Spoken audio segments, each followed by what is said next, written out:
Star Ladder iLeague 13 European Series between Team Empire and Arcade Esport, formerly known as Power Rangers. Thank you guys so much for tuning in. We had a very interesting game one of this series. Bounty Hunter on a mission, on a quest to avenge his father's death by killing off a courier. Ran halfway across the world and halfway back, but he got it done. Unfortunately, his team lost in the process. That brings us to Game 2, where we have Arcade leading 1-0, and looking forward to seeing what they bring to the table, changing things up a little bit, and hopefully garnering a little bit of momentum to push forward and bring us to a deciding Game 3. But here it is, Game number 2, the draft underway. Let's switch over to that, and welcome in my wonderful co-caster. I'm Blaze, and I'm joined by Llama Down Under. I don't know if it's a loss if you avenge your father, but I'm just a big fan of the Princess Bride. Either way, we've got an IO out for Empire, and this is a bread and butter pick for them. So I think they should be in a bit of a better spot this game than lost. Yeah, I think IO Tiny. There you go. Straight up. Just getting the classic duo. Now, Arcade know exactly what they're drafting into. They obviously, in the European scene, you have to make a deliberate choice to ban the Wisp in Phase 1 or not. And so they know that's a possibility. They are ready to react. Winter Wyvern, you can turn the Tiny against his ball of fluff there and knock him out with the Winter's Curse. You've got Tusk, who obviously has the ability to AoE stun, to get some good control, some good burst damage against the Wisp, who is naturally very low armor. I think for now, though, they're going to be looking into cores that can dodge out relocate ganks. They've already got some good control, some good AoE, some good response. If you go off-lane Tusk, you might go like Support Disruptor or something like that, but for the most part, you just want to be able to avoid relocate aggression more than having to constantly respond to it and having every single member there. So Queen of Pain is a pretty prime pick here if it's not banned out by Empire. Anti-Mage, Ember Spirit, there's lots of heroes that can just slip away whenever they see the relocate warning coming along. Yeah. Also, all good heroes that haven't been banned. We do see a lot of reactionary bans. I mean, this is why the IO's through, but the Dazzle ban, the Slaughter ban, both teams indicating that even though the Dazzle didn't win the game, you know, Empire recognizes that it's strong, and same with the Slaughter.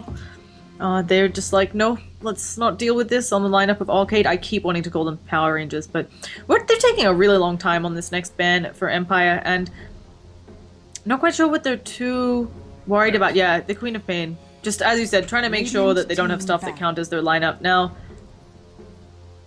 Huskar doesn't really work here. I just want to see a Huskar after the games we've had today, so I'm trying to, like, figure out if it could be possible. It's not the best against Tiny IO, so yeah, this makes me sad. Doxia, though, still in the pool. Ooh. Yeah, pretty solid here. How is he making it through? I feel like Arcade might just decide to pick that up. They can certainly run a support Tusk, always strong, and Doxia really nice against an IO Tiny. Usually with maxed vacuum, they're in range, but a Windrunner from them. Yeah, another, it's probably one of the better heroes to withstand the oppression of the Tiny IO on the mid lane.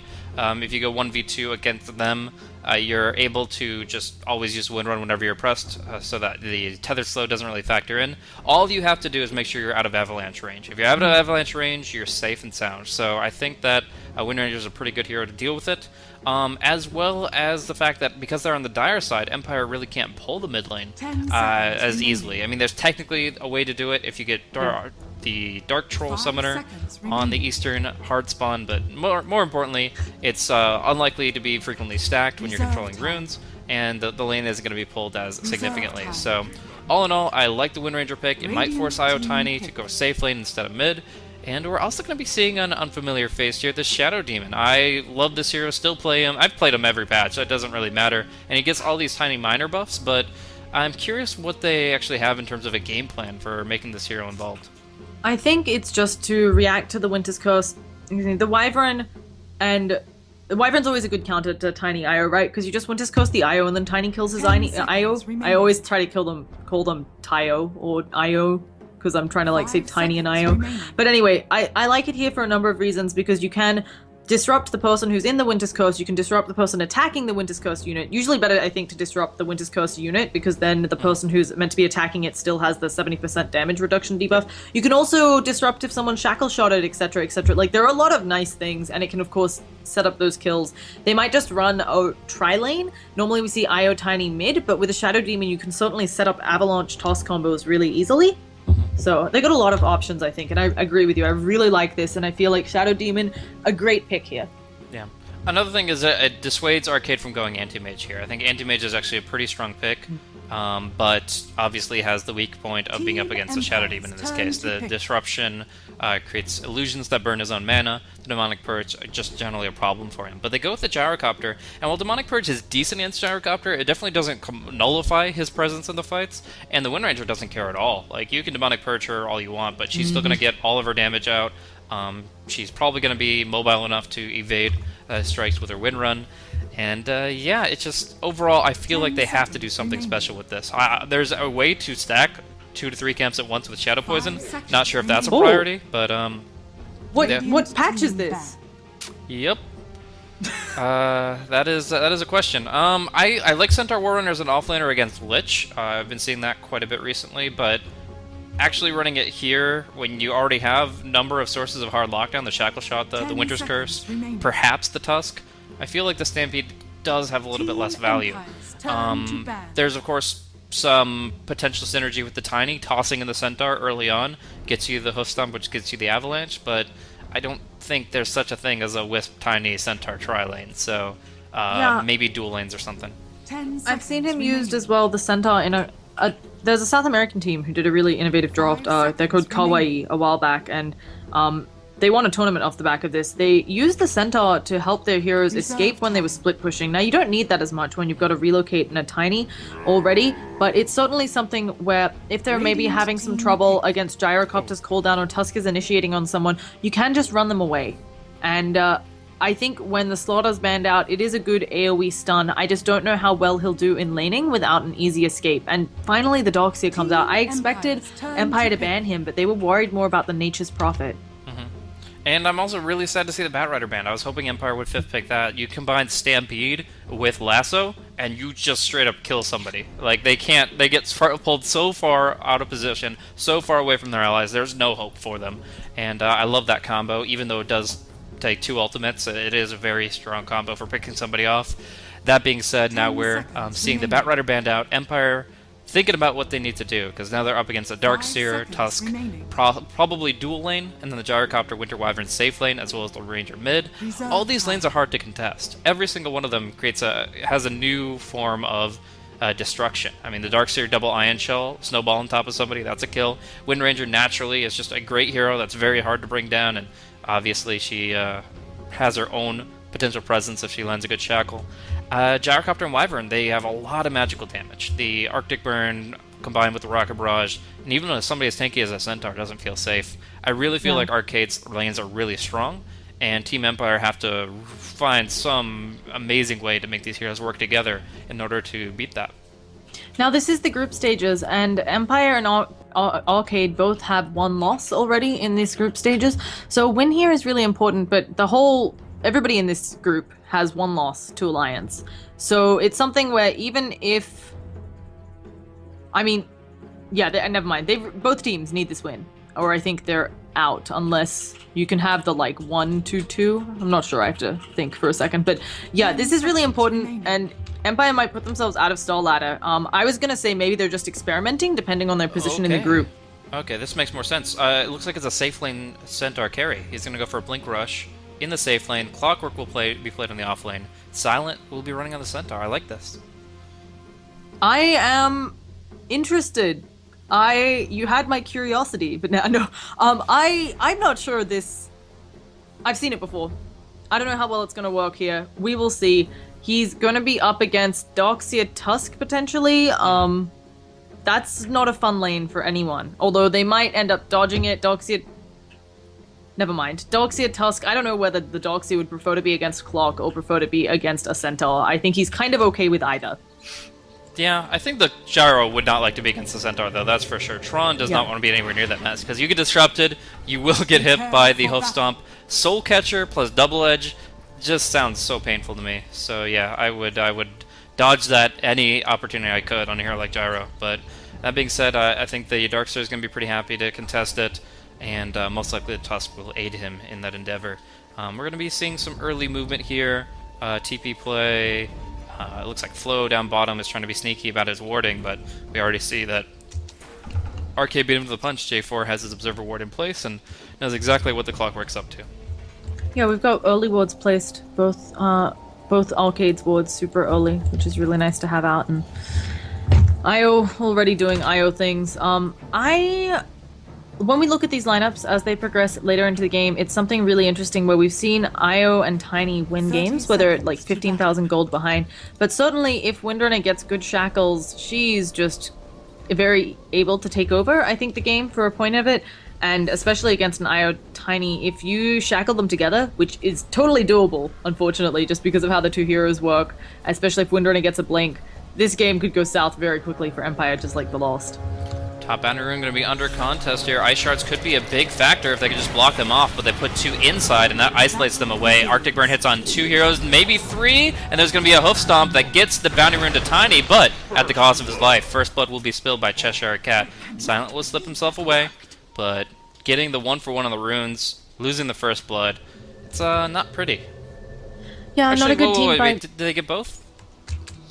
Yeah, they got both. Tiny and Clockwork acquired bounty runes, so it's not all bad. Yeah, it's not the best because of course Tiny doesn't want to go down there, but as you mentioned, they got both bounty runes, so it's almost evened out. And it's something where Clockwork, of course, is going to be happy to have been nowhere involved. Now, Barish's lane here, do you think he can still get some last hits against this IO Tiny combo in lane? Or is it just going to be all sad days for the Windrunner?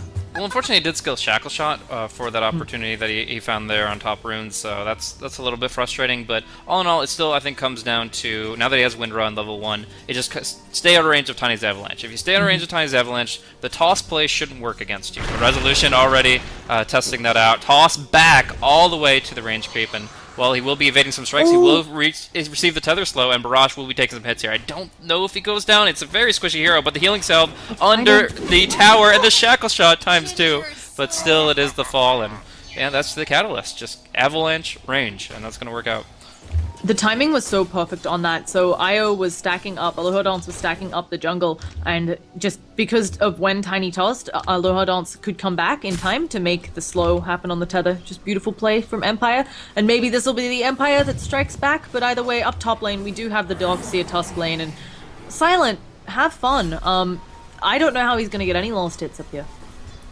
Well, he's tanky. He's got a Mango, he's got his Stout Shield, he's got his Return, but yeah, it's quite difficult. He's only got 60 attack damage. Shadow Demon's not great on attack damage either, only 55. So really, he really wants to find kills. Like actually, CS is going to be quite limited under tower, etc. He still found 7 and 0 because this is Silent. This guy is a farming master. But at the same time, I think kill opportunities is more what they want, and that would require a Shadow Demon flanking to a very vulnerable position.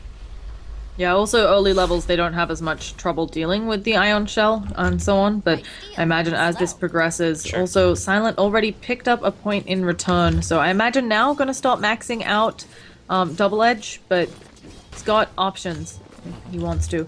Now Tron also uncontested farm down bottom, and you already mentioned a little bit kind of being a centaur into a gyrocopter, not the nicest unless you get quite a bit of farm. And speaking of it, No Fear is actually the target of their aggression. He should be able to set up some sort of... Oh, he doesn't get the disruption off, and the ice shards come out instead. But Silent's just going for this. I'm not quite sure what he's doing here. He's burning down a lot. Yeah, just taking a lot of hits here. They don't have any kill potential, so they'll let him go, because otherwise you're just forcing a healing salve and using a lot of your mana. They want to hold on to that snowball and make sure that they have the mana for killing the Shadow Demon, who's just a much easier target. Tusk level 3 has quite a bit of burst damage, and obviously the level 2 Ion Shell is enough to burn Shadow Demon down that quickly. So he wanted the aggression, he wanted to be involved in the pull that was happening. There's actually going to be a TP response here. They're going to snowball there instead. The Shackle Shot is perfect, and they're going to go and combo it up with the Ice Shards. Io had overcharge, but he didn't have any bottle charges, and that will be the death of the Tiny. A great rotation for Big Num. Yeah, so unfortunately not quite able to save his Tiny's life, and they get the return kill on the mid. So really nice there. I wonder about... So Flo's level 3, Doxia's level 4. Yeah, Clockwork's having a really rough time, especially when you consider that both heroes on the top lane for Arcade are level 4. That just means that Clock is getting really forced out of lane.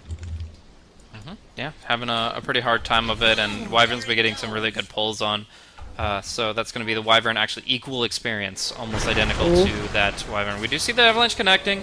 Spirits are going to be doing quite a bit of damage here to Barrage. The toss-up will be the kill, and the response is a little bit belated, but it will be enough to bring down Tiny. Even with this overcharge bottle, they will kill off the big Mountain Giant, and even Aloha Dance under some huge pressure. The Ice Shards does block him off, and the Splinter Blast will bring him down. So once again, great move from Big Num, and this time J4 joining the party.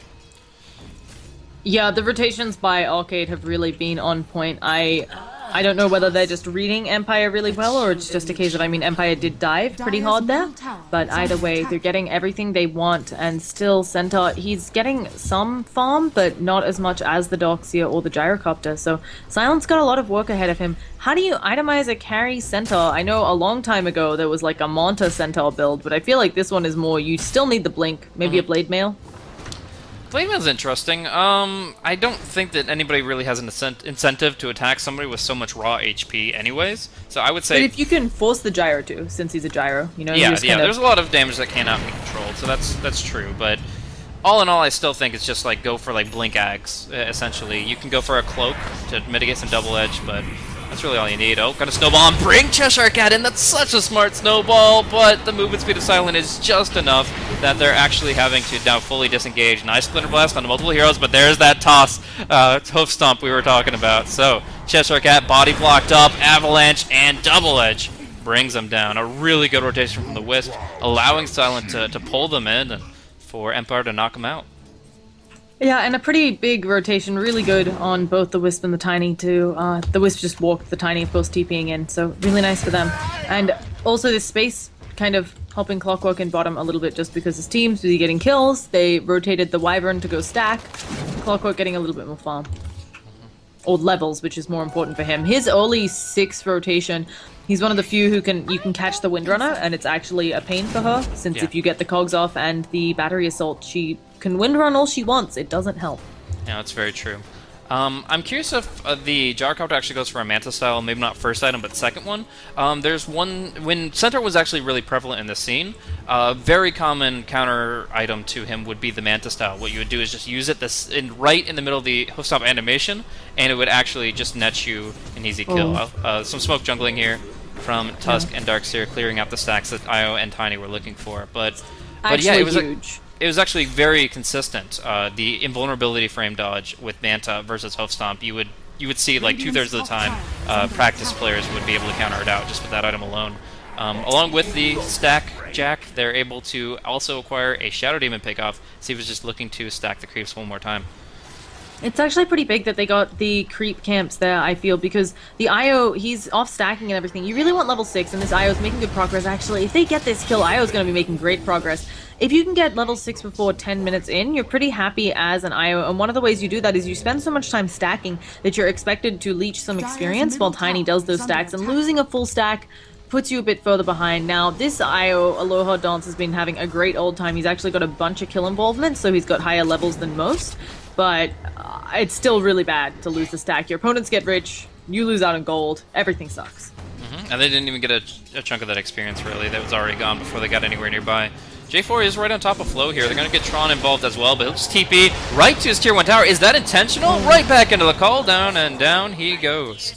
It could have been intentional so that he could just get out of danger, but he probably meant to TP on the back line, so didn't realize he, as you said, he was like right in there. But we got a snowball up top. Looks like there's gonna be a Walrus Punch to follow, and he walks right through the wall. Centaur, no way you wanted to go. Yeah, I mean, is there anywhere he could have gone though? Like that was such a really good execution too. Yeah, there wasn't much hope. Kind of questionable then arguably to pop the ult there, but again, it's not the longest of cooldowns, so it's kind of like he hoped he could get out, but Darkseer's wall just was the trump card there. So, really nice play coming out from Arcade. Again, I feel like they're doing a good job of working themselves towards an early lead. Not as dominant as last game, but they're certainly doing a great job. Never underestimate the Wisp Tiny, though. That relocate, like you said, is coming along. He's already got his urn and bottle. Just needs the magic wand, and he'll be pretty much good to go with his core item set. Yeah, and at that point, the Centaur working his way to Blink Dagger. He's got 1150 banked up, and he's definitely going to be rushing that one out. But trying to prevent that, maybe Cheshire Cat and Big Num look for an opportunity. It looks like they feel like they're the ones being aggressed upon. They're just going to back off so they don't get baited. I also wonder here whether, I mean, Empire hasn't used any smokes. They've got 3 in stock. There are 2 in stock for Arcade. It feels like Arcade used the earlier smoke to get the creeps in the jungle. It feels like smokes could really help turn around this game. I mean, it's one thing, the first relocate of the game is always a big deal, but maybe some smokes, even if they're just to get up vision, so you can make sure those relocates are safe, because that's another problem. It's really hard to relocate without vision, because you might relocate into enemies. If you smoke and get the vision, you're going to be doing okay, and Io has hit the level 6 as they kill off another stack. So they've got some options here, I feel, on Empire. Definitely not in the deficit they were last game. Yeah, I think that's a really good point. We'll see. They were kind of waiting for the Stampede to come back up, but now that they have that, they can definitely go for those plays and lock down a target. Clockwork, hookshot, cogs is a natural and a very common way to set up a relocate, just because you're at least initiating on one hero there. They can't get out of those cogs, and the Iotanis there to back it up. But the Stampede, jump, and slow is going to be another way to accomplish that. But what a lot of teams do is they do it blind, and they don't have aggressive vision. What we're actually going to be seeing is exactly what you were mentioning. It's going to be smoke and invis, but it is going to be a deep observer ward that cannot be scouted thanks to the smoke of deceit, and that's actually exactly what they need to do. Oh, but no fear. He's okay, invis. yeah, he has the invis as well. Sorry, for a second I was like, what are you doing? And then I remembered he had an invis. I was like really concerned there. But yeah, he's just doing some casual scouting. He doesn't decide. I don't know whether he's going to place it back over this side. I mean, obviously he has to be careful because the heroes were around, but I do agree with you. That's a really good spot to have it. But he might just be like, nope, there's too many people. It's dangerous. Oh, he's thinking about it. He's gonna he's gonna break their smoke. Oh no, he doesn't. Gets the ward, and the smoke remains. That's good and bad. He means the ward will stay, and they won't be like, oh, who was hiding underneath that bush there? But at the same time, we are going to be seeing that this rotation should be a bit of a surprise to the Centaur, who's getting ever closer to Blink Dagger, and really should be heading home right now. But the Tranquil Boots, he's like, yeah, I can go for another creep wave. I'm going to be full HP, and full HP will be insufficient with the hero smoke behind. Yeah, and we will see what else is coming out. They're at about a 3,000. Relocate maybe on Barrage? I think they want it, but no, Barrage is going to win run away. Meantime, Tron gets top tower, yeah, and they're able to secure that lickety split. Sorry, I'm trying to adjust something on the mic. Apparently, people can hear the other keyboard in the room, but I didn't know it was coming through. Folks, if there's still issues, please let us know. Either way, getting back into it, Tiny. He's got drums. It's a very common pickup. It's great stats, helps the hero out a lot. Probably working on Aghanims next, you'd say, or do you think this is a Blink Tiny game?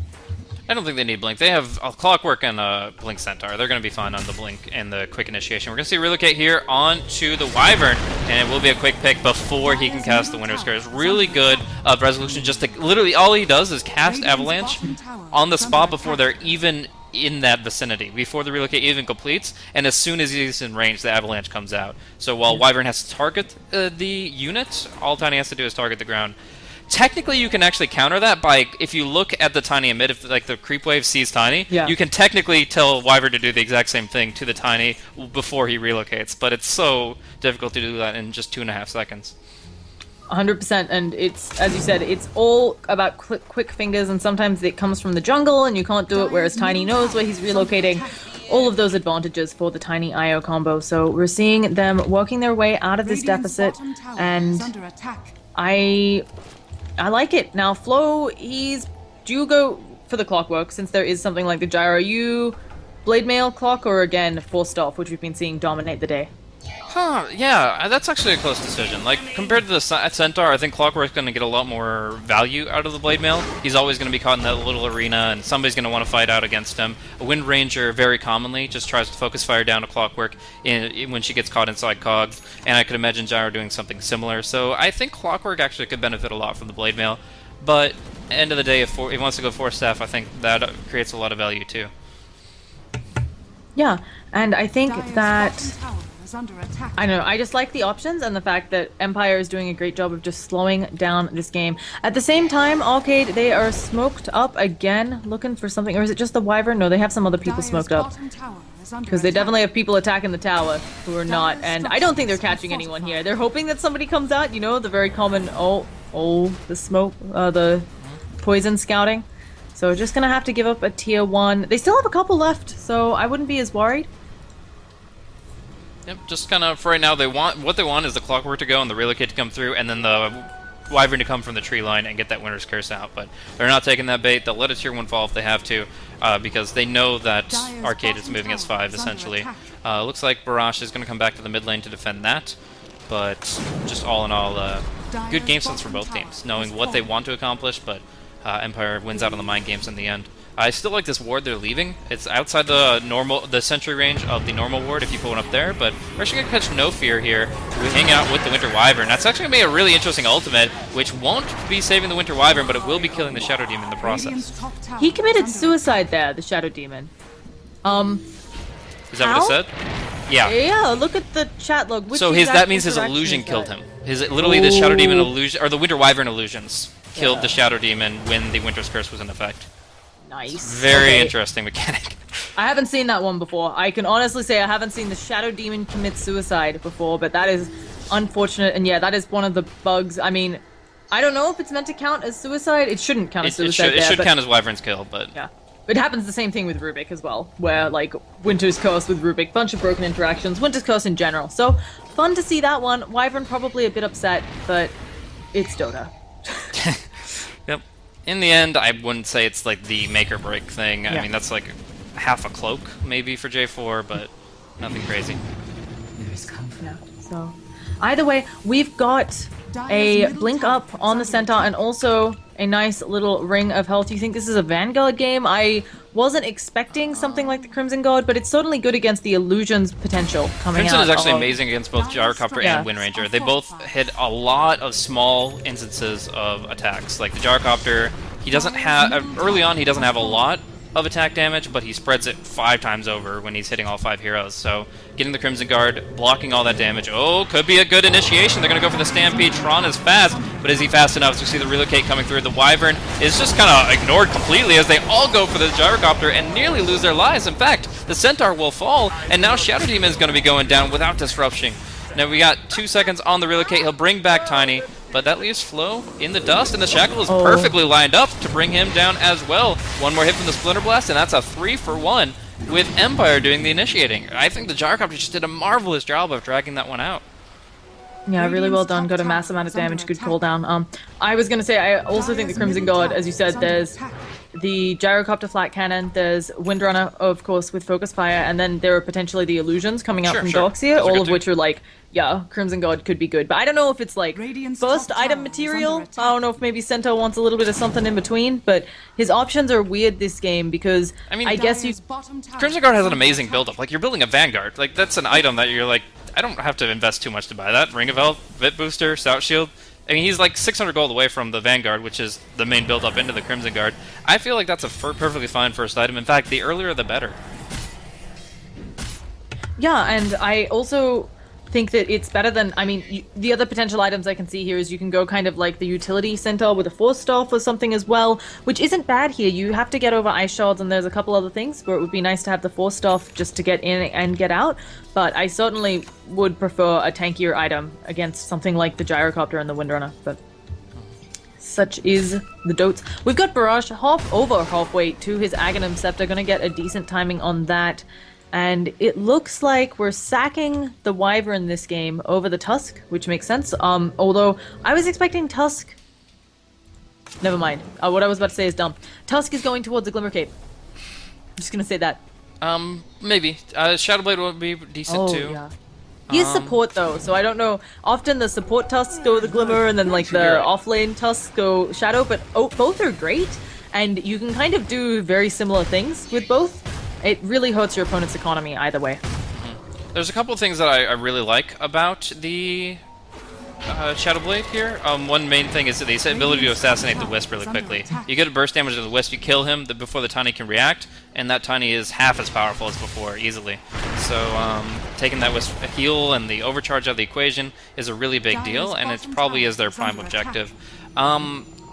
This kind of comes down more to the late game, like really, really late game. But if Bignum can then transition that Shadowblade into a Silver Edge and break the craggy exterior, that not only takes some armor away, but it means that the heroes don't have to be BKB to hit him in melee range. Yeah, we've got Silent popping his ult, but no, you can't run Oh, that sucks. It looks like he's getting some distance, but it's not actually taking him anywhere. He's like running on a treadmill. That was really upsetting. I also agreed with him there. Like, if you look there, you wouldn't think that was blocked, but he was blocked. So, Yeah, Silent goes so down. the trees are cut down. That's what that makes it so deceptive.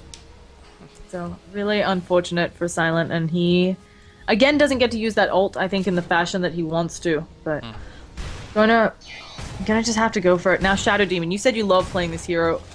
He's not getting much farm, but let's say that he does. What do you go? I mean, I know Ags is decent, but it's not really a first item on the Shadow Demon. You already got an urn up on Io. Are you just building another Glimmer Cape for your team as well?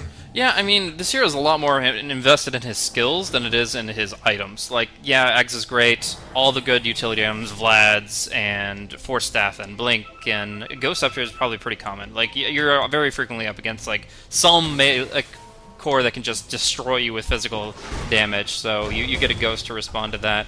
But, I mean, honestly, he could just keep on warding all game long, sit on Tranquil Boots on Wand, and he'd still be extremely useful just for his skills alone. Is under attack. It's always nice to have a hero like that, but unfortunately, as a 5 position support, maybe you're not into that type of life. This movement reeks of them going for a smoke, and they have one on the Wyvern, but I guess wanting to finish off the farm, and the rocket is not quite in range, so there goes the smoke.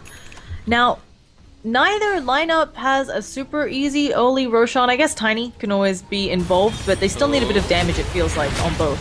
Silent blink the creeps. You don't blink in, you blink out, and in this case, that does cost him his life. Windranger unveiling the Aghanim Scepter, and No Fear getting caught out as well, despite the disruption to delay it. Yeah, a nice disruption. I think the missile didn't actually hit him there. Hard to see, but really a rough play. And again, Empire, they're starting to pull behind these pickups from Arcade, doing good work. They had a number of really great relocates. They had like 3 or 4 of them, which worked out well, but since then, Aloha Dance and Resolution not doing enough work. And they're not pushing the top tier 2, interestingly enough. Like, do they not know Roshan is going on? No, they have no vision, technically, but they have to suspect that after a 2-man pickoff like that, a hero like Windranger is going to want to go for the pit. And, so yeah, they're not pushing on the tier 2, which is usually really fast with the Aghanims. And now, only now they get the Rocket Flare out, and obviously they haven't been making the most of that time. Silent looking for the snatch, but he's got it out by the snowball, goes for the stampede, and he's punched up in the air. There's a hook shot in, there's a relocate, and massive AoE damage in the pit. Clockwork will snatch the Aegis, while the Radiant will claim Roshan's life, and up on the cliff somehow is Mirage, who gets nuked down in the end. J4 goes down on the relocate, sends Tiny Wisp back to actually start hitting that tower, as mentioned before. How did Windranger get up there? That's our third snatch? That's our third snatch of the day, right? Yep. And yeah. Is it just ice shards that knock Windranger up there? I don't even know. Like, it's just... Oh, I think... Yeah, it might have been the ice shards. There might have been some weird... I have no idea how she... or the cogs Cogs, yeah, cog knockback. Probably Flo. Flo played beautifully there, by the way. Flo, yeah, that was insane. Silent went in a bit too early. It's really hard though. Like, they thought it was going to fall faster just because they overestimated Windrunner's damage. And then Flo was like, okay, Silent, you made a mess of it. I got this. I've got it. And yeah, snatches the Aegis. Another one of those, and just really winning them the team fight. They also forced... Somebody bought back, I thought, so I'll check that out. Yeah, the Darkseer did. Not much available. Yeah, and that's really rough there. So a really good job from Empire, and showing they're still kicking. Absolutely. AC about to come out on the Tiny. Glimmer Cape's up for the Wisp. And that's pretty much all you can ask for. Centaur Warrunner, Ring of Regen would imply to me the Force Staff. There is the option of the pipe, but I don't like it. The Crimson Guard doesn't have that component. I thought it had a headdress in it. I can't click on it right now because like all the items coming out. Anyway, Darkseer has picked up a gem, and I like this. I like early gems. It helps you dominate. Oh, it's the buckler. I'm an idiot. Yeah, I thought for some reason it was the headdress. That's what happens when you don't pick Crimson Guard up in your games a bunch. So. Best item in the game. Come on, get with it. No, I don't know what I like buying instead, but yeah, it's as you said, it's a bit situational, yeah, and it definitely. depends. So, Vanguard, I would have liked to see him finished up, but I can understand how, given how the game's going, he's maybe like, I need to get in, get out, because I'm dying too much. Yep. So, could be rough there. Now we've got a Glimmer Cape up on the Darkseer. That's an odd position for Silent to be in. He literally just walked past a Tusk, Fog of War, blocking it all, and then walks right into the Wyvern, blinks away. No harm, no foul. And then Windrunner just hastes by him as well. It was a weird series of events. Tusk did end up going the Shadow Blade you talked about, and as you mentioned, I do agree with you. It's probably just in hopes of assassinating the Io. And even in places like this, right, you can maybe get the jump on Io, and you'd be at an advantage, but not able to make it work. And this Empire took the moment of having a slight advantage there to place some really deep boards. So they're going to see if there's a smoke coming out here. Yep, nice little Dire Observer. Going to be scouting out movement, but we do have that gem in play like you're talking about, and Darkseer will at least claim one early on. IO Tiny still looking for their next objective. They pushed out the top lane really hard. That's obviously really important, but I think this bottom lane is actually a really big deal as well. Top lane's technically more important because it's further away from Roshan, and so it's a lot easier to kind of base trade for that objective if you have your distance, but you want your side lanes pushed out in general so that you can take towers or take any objective as it becomes available. Yeah, and since they have the Roshan on the lineup of Empire, I wouldn't be surprised. I mean, yes, it's on the clockwork, maybe not the exact hero you wanted on, but I guess Tiny is just looking for another item, I'm guessing, is why, because he's got a lot of gold, and it might be that he's saying, hey guys, let's wait on my BKB or something, because I was a little surprised they don't take the rest of these outer tier 2 towers with the Aegis. No. Wish did just pick up a pretty big item here. The Ghost Scepter is actually immense, versus the Aghs Wind Ranger, of course. Also against the Wyvern ultimates. Like, if you can Ghost Scepter right before Wyvern ultis you, then Tiny won't be attacking you, which you'll still be disabled, but you're not dying outright, which is nice. You can also combo it up with the Glimmer Cape. You can Glimmer Ghost, and you're very hard to kill. Like, you take amp damage from the Ghost Scepter, but then you reduce that by half with the Glimmer Cape, so it works out.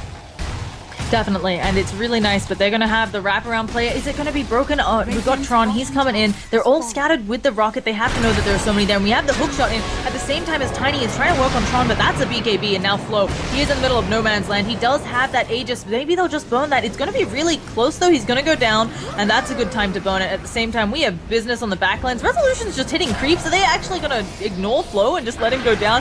VP has helped him out, but then Tiny has built up Big Numb, and that was a nice Winter's Curse, but the wall, it's not doing enough work. Are they going to get some secondary kills? Centaur has managed to kill off J4 and Tron. He has no BKB. They just need Avalanche to come back off of cooldown, and they can easily get this kill. And with Centaur being there, they've got it. Silent, a madman with the patience. Like, he waited so long for the opportunity, and then he got a 4-man hoof stomp. And then Tiny walks over and just starts walloping. The Tusk just bobbed back. He got dusted out, and that's what Tiny was playing around on the backside. But, yeah, in the end, they do kill off Big Numb, and then come back to kill 2 others with Winter's Curse now on cooldown. So look how fast this Rax drops, but they're going to start focusing heroes and get Big Numb down quick. There is a vacuum, but there's no wall, and Chestercat just can't do anything to keep this base safe. In fact, he himself is in some real danger, and that's going to be another kill. Rax going down, and that's going to be the game. Empire strike back, and they bring us to game 3. Yeah, really nicely played. It was very close for a little bit there. Actually, if we look at the net worth graph, oh, it just died. It shoots down at the very end there, so it's really good. Yeah, so just really smoothly played. They executed well, honestly. Like, this isn't a draft win, I wouldn't say. I think they had some good potential with this draft, but by no means did the hero picks themselves do the heavy lifting. Empire themselves executing on a whole nother level, and Arcade just not ready for it. Yeah, and it was also just there were a couple of team fights they won. That Roshan Pit team fight, if that had gone the way of Arcade, I don't think Empire would have been in 5 minutes later dominating the game. And you couldn't dream to map that kind of a team fight out in the Roast Pit. Like, there is so much going on from every angle. The Observer Ward, setting up the snowball for the Centaur who wanted to jump in, and then the way the ice shards on the cogs are just knocking everybody around. It got crazy, but when the dust settled, the fact that the Aegis wasn't in the hands of Arcade meant that they didn't have the respawn in the fight, which meant that obviously Empire were able to close that one out and then spread the map as they do with the Tiny Wisp. So I still like some of the things Arcade did, like stealing the stacks was really important, and they had a decent set of heroes to respond with. They just didn't get them online in the way they needed to, while Empire were just taking fight after fight. So really well done by them. Excited to see what they bring to game number 3 here in this best of 3 series between none other than Empire and Arcade. So that's going to be game 2 in the books. Game 3 coming up in just a few minutes. Thanks for tuning in. If you guys enjoyed the commentary, feel free to look us up on